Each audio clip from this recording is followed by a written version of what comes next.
Hello from Montenegro, from the 13th of July street, and it's a wonderful street to tell you the history of Montenegro and discuss a bit why everything is here 14th of July. It's a very big day, it's one day later, 14th of July, many people know the French Revolution, but this was basically the Balkan Revolution Day and the celebration for independence of the Balkan states, many of the Balkan states, not all, from the Ottoman Empire. Because in the Great Eastern Crisis in 1875, by the way, started with a big economic crisis in the United States, spreading to an emerging market crisis and a crisis of agriculture products, very low prices, led then to a big crisis in the Ottoman Balkans and to the uprising of the Bosnian Serbs, basically. They had nowhere to sell their goods anymore, they were hungry. And that was then the reason for the uprising. Of course, they didn't like the Ottoman Empire, the taxes, and it was in general in decline. And this crisis led to the first so-called Bosnian uprising, then there was the Serbian war against the Ottomans, and then the Russians heavily intervened. They have recovered from the Crimean War 20 years before. Then they into that war. And that war was extremely successful for them, even so successful that they created the big dream of a massive Bulgaria, the famous San Stefano Treaty, which is today still celebrated in Bulgaria, and they are always sending shivers through Macedonia. And that was the 3rd of March in the year 1878, and then the internationals have intervened, always these internationals of that time. The Germans, the Austrians were not so happy because they didn't see in that agreement so much given to them in San Stefano, where the Russians designed the whole Balkan and the Ottoman Empire in a completely new way. But there was already the British Navy in Constantinople, and the Austrians and the Germans and the British and the French, and everybody was really pissed about a big Bulgaria with access to the the Aegean Sea, and so on and so on. And so it was not to be. And then came that treaty, and then came the independence, don't get me wrong, international recognized, of Montenegro, Serbia and Romania. Bulgaria later, this went in several stages until 1905, but the countries which were actually at a very early stage, going into independence early. If you look around at the world, if Wikipedia does not lie, it was Montenegro the 27th country to be internationally recognized, fully independent. And that's 144 years ago. And we should always see the question that Montenegro, very new country. No, it is very old country. It was number 27. Many other countries did not exist when Montenegro existed already. It was just unfortunately small and then swallowed, despite several victories among them in World War I.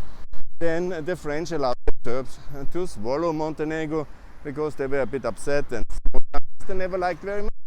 And it's much to handle one big than to discuss with many free nations. So France, the Republic, and so the 1878 independent country, which obviously confessed it was not the best governed country of the world, but then the situation was the 13th of July was, of course, for these years until 1918, it was an independent country. It tried to take the Austrian territories, yes, Montenegro, and then the Albanian territories, yes, Montenegro. It was relatively war-affine country, no surprise, but Cetinje was the capital, and it was an independent state, internationally recognized. The king Nicola married off his daughter to the royal families of Italy, and it was quite for what it was, I would call it a successful project. And then, unfortunately, it was occupied by the Austrians in 1916 and then by the Serbs in 1918. And their dynasty was not to be, and their independence was not to be until 2006. and that's the other day they celebrate as Independence Day in May, when the referendum happened on the, I'm correct, 21st, yeah, correct me if I'm wrong. I was actually there in 2006, not in Podgorica. I tried to keep out of the big crowd events, but I was there looking for a house and we found a happy place where I had the honor and the pleasure to spend the last 16 summers of my life with my children in that beautiful place at the Bay of Kotor. Yeah, that's a sidestep. But the thing is, and we should never forget, Montenegro was an independent country already. So it was just utterly unfair by the French to deny this independence, because they wanted to fulfill the eternal of the Serbian independent state to have its own seaport.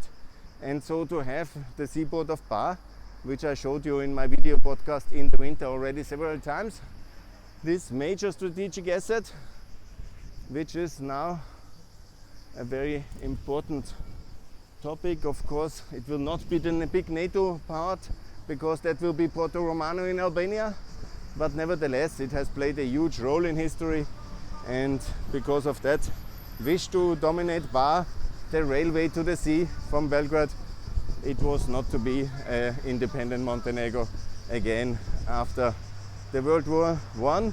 And then the Montenegrinians, the so-called Greens, they were fighting until 1926, a lost civil war against a dominant Serbian-backed minority, I would say so.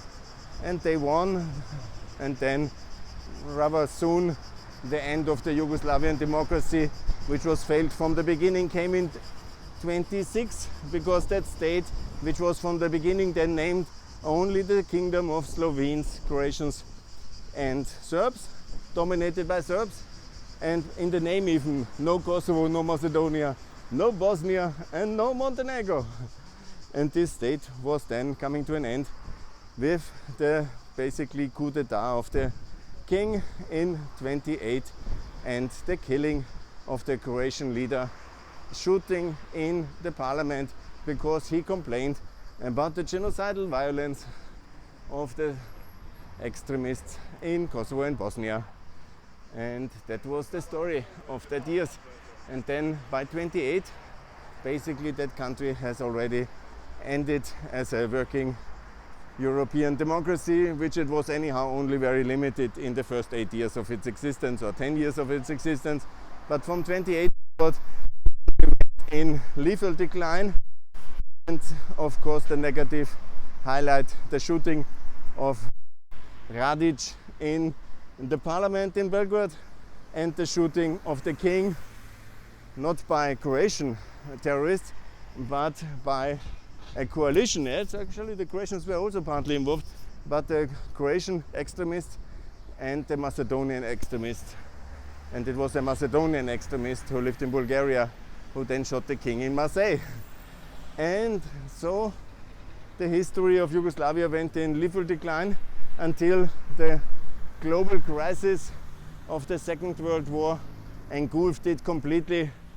And there we are.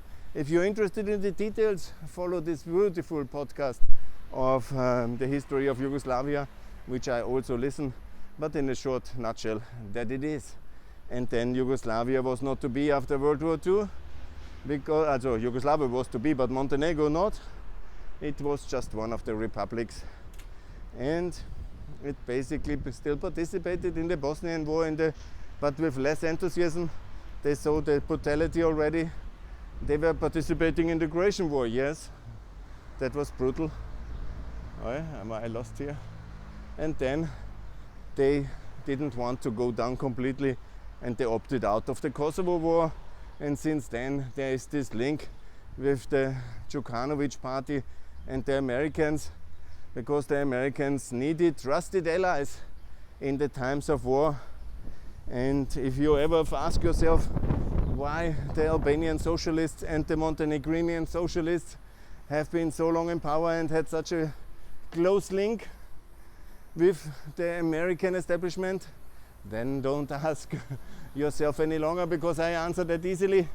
It is all connected to their loyalty and their decisions in the key years of the 1990s, when the Albanian socialists and the Montenegrin socialists opted for the West.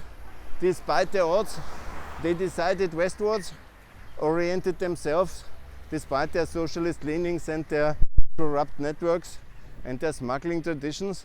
They militarily and strategically opted for America, and America has not forgotten that. And so to this day, there is a powerful link between Rama, Djukanovic and America. You can like it or you don't. You can cross here or not. I'm very careful. Hello. I'm just trying to survive. And I survived. And here I'm at my aim to explain you something about the history of that beautiful place here.